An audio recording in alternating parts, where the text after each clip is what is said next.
या व्हिडिओमध्ये आपण पायथागोरसची त्रिकुटे म्हणजे काय ते पाहूया. त्रिकूट म्हणजे 3. तर पायथागोरसची त्रिकुटे म्हणजे अशा 3 संख्या ज्या पायथागोरसच्या प्रमेयाचे पालन करतात. उदाहरणार्थ 3, 4 आणि 5. जर आपण एक काटकोन त्रिकोण घेतला ज्याचा कर्ण 5 आहे, कर्ण ही सर्वात मोठी बाजू असते आणि इथे 5 ही सर्वात मोठी संख्या आहे, बरोबर? आणि आपण ही बाजू 3 आणि ही बाजू 4 घेऊ. तर पायथागोरसच्या प्रमेयानुसार आपल्याला माहिती आहे की कर्णाचा वर्ग हा उंचीचा वर्ग आणि पायाचा वर्ग यांच्या बेरजे इतका असतो. त्यामुळे आपण 5चा वर्ग बरोबर 3चा वर्ग अधिक 4चा वर्ग असं लिहू. आपण आता हे तपासून पाहूया. 5चा वर्ग म्हणजे 25, 3चा वर्ग म्हणजे 9, 4चा वर्ग म्हणजे 16. तर आपल्याला मिळतं 25 बरोबर 9 अधिक 16. दोन्ही बाजूला आपल्याला 25च देतं. याचाच अर्थ 3, 4 आणि 5 हे मिळून एक त्रिकूट तयार होतं. अशी आणखी अनेक त्रिकूट आहेत. उदाहरणार्थ आपल्याकडे 8, 15 आणि 17 आहेत. इथे 17 हा कर्ण असेल, त्यामुळे 17चा वर्ग बरोबर 15चा वर्ग अधिक 8चा वर्ग असेल. म्हणजेच 289 हे 225 अधिक 64 एवढे येतं. आणि हे खरं आहे, दोन्हीकडे आपल्याला 289 मिळतात. त्याचप्रमाणे आपल्याकडे 10, 24 आणि 26 आहेत. आणि जर आपण तपासलं तर 26चा वर्ग हा खरोखरच 10चा वर्ग आणि 24च्या वर्गाच्या बेरजे इतका असतो. आता आपल्याकडे अशी अनेक पायथागोरसची त्रिकुटं असू शकतात. पण ही त्रिकुटं शोधण्यासाठी आपण प्रत्येक वेळी अंदाज बांधून किंवा वेगवेगळ्या संख्या घेऊन पाहू शकत नाही, बरोबर? यासाठी नक्कीच एखादी सोपी पद्धत असली पाहिजे. आणि असा एक फॉर्म्युला आहे की 1 पेक्षा मोठ्या असलेल्या प्रत्येक m या पूर्णांकासाठी 2m, mचा वर्ग वजा 1 आणि mचा वर्ग अधिक 1 ही पायथागोरसची त्रिकुटे असतात. उदाहरणार्थ आपण m बरोबर 2 घेऊया. तर 2m म्हणजे 2 गुणिले 2, mचा वर्ग वजा 1 म्हणजे 2चा वर्ग वजा 1 आणि mचा वर्ग अधिक 1 म्हणजे 2चा वर्ग अधिक 1. म्हणजेच आपल्याला मिळतं 4, 3 आणि 5.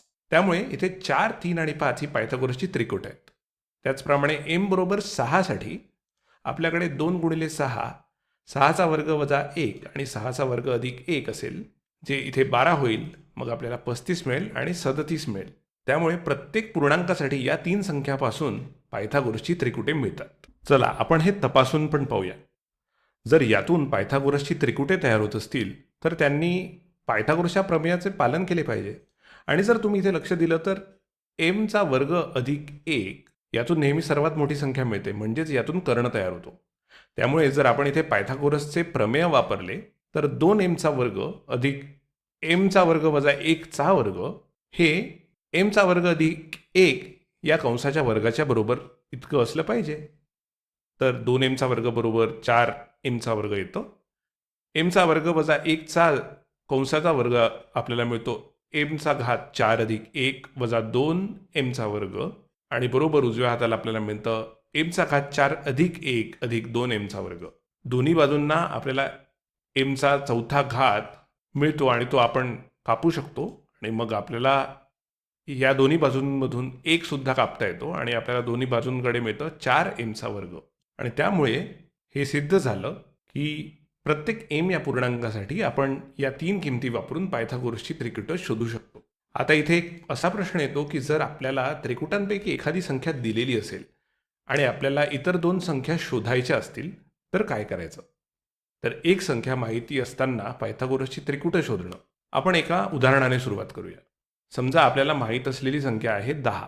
तर 10 ही समसंख्या असल्यामुळे आपण ती 2m बरोबर घेऊ शकतो, कारण त्यातून आपल्याला m बरोबर 5 मिळेल, जो एक पूर्णांक आहे, बरोबर? आणि आता m ची किंमत 5 असल्यामुळे आपण इतर त्रिकुटं शोधू शकतो. ते 2m म्हणजेच 2 गुणिले 5 10 होईल. mचा वर्ग वजा 1 म्हणजे आपल्याला मिळेल 5चा वर्ग वजा 1 म्हणजे 24 आणि mचा वर्ग अधिक 1 म्हणजे 5चा वर्ग अधिक 1 बरोबर 26. त्यामुळे 10, 24 आणि 26 हे पायथागोरसचं त्रिकुट आहे. आता तुम्हाला प्रश्न पडला असेल की 10 ही यापैकीच एक संख्या आहे आणि आपल्याला माहिती नाही आहे की ती नेमकी कोणती होती. तर मग आपण ती mचा वर्ग वजा 1 बरोबर का नाही घेतली? आणि आपण तसं करून पाहू शकतो. जर मी mचा वर्ग वजा 1 बरोबर 10 घेतलं तर मला मिळतं mचा वर्ग बरोबर 11. पण 11 हा पूर्ण वर्ग नाही आहे, त्यामुळे यातून मिळणारा m हा पूर्णांक नसेल, बरोबर? त्यामुळे मला याकडे दुर्लक्ष करता येईल. आता आपण याला एमचा वर्ग अधिक 1 बरोबर घेऊया. म्हणजेच एमचा वर्ग बरोबर 9 मिळेल. हा एक पूर्णांक आहे, त्यामुळे आपण याचा वापर करून त्रिकुट शोधू शकतो. एमची किंमत 3 असल्याने 2m म्हणजेच 2 गुणिले 3 म्हणजे 6 होईल. मग 3चा वर्ग वजा 1 म्हणजे 8 होईल आणि 3चा वर्ग अधिक 1 म्हणजे 10 होईल. आणि 6, 8, 10 हे एक त्रिकुट आहे आणि त्याच्यामुळे हे अगदी बरोबर उत्तर आहे. आणि मगाशी आलेलं हे उत्तर 10, 24 आणि 26 हे सुद्धा बरोबर होतं. पण मुद्दा असा आहे की हे प्रत्येक वेळी चालेलच असं नाही. उदाहरणार्थ जर मी 12 घेतले, आता ही समसंख्या आहे, मी याला 2m बरोबर घेऊ शकतो. मला m बरोबर 6 मिळेल आणि त्याच्यामुळे m बरोबर 6 वापरून मी सर्व त्रिकुटातल्या संख्या शोधू शकतो. आणि mचा वर्ग वजा 1 12 असल्यामुळे मग mचा वर्ग बरोबर 13 मिळेल. पण 13 हा एक पूर्ण वर्ग नाही, त्यामुळे इथे mची कोणतीही पूर्णांक किंमत मिळणार नाही. जर मी ते mचा वर्ग अधिक 1 बरोबर घेतलं तर mचा वर्ग हे 11 येतं. पुन्हा एकदा 11 हा पूर्ण वर्ग नाही आहे, त्यामुळे मला mची कोणतीही पूर्णांक किंमत मिळणार नाही. त्यामुळे जेव्हा आपल्याला दिलेली एखादी संख्या सम असते तेव्हा आपण ती निश्चितपणे 2m बरोबर घेऊ शकतो आणि यातून आपल्याला सर्व त्रिकुटे मिळतात. पण जर दिलेली संख्या विषम असेल तर काय? उदाहरणार्थ आपण 35 घेऊया. आता आपल्याला माहिती आहे की आपण ती 2m बरोबर घेऊ नये, कारण त्यातून आपल्याला मिळणारा m हा दशांश संख्येत असेल, तो पूर्णांक नसेल. त्यामुळे आपण ते 2m बरोबर घेऊ नये. पण जर मी ते mचा वर्ग वजा 1 बरोबर घेतलं तर mचा वर्ग बरोबर 36 येतं, जो एक पूर्ण वर्ग आहे आणि त्याच्यामुळे m हा 6 मिळेल.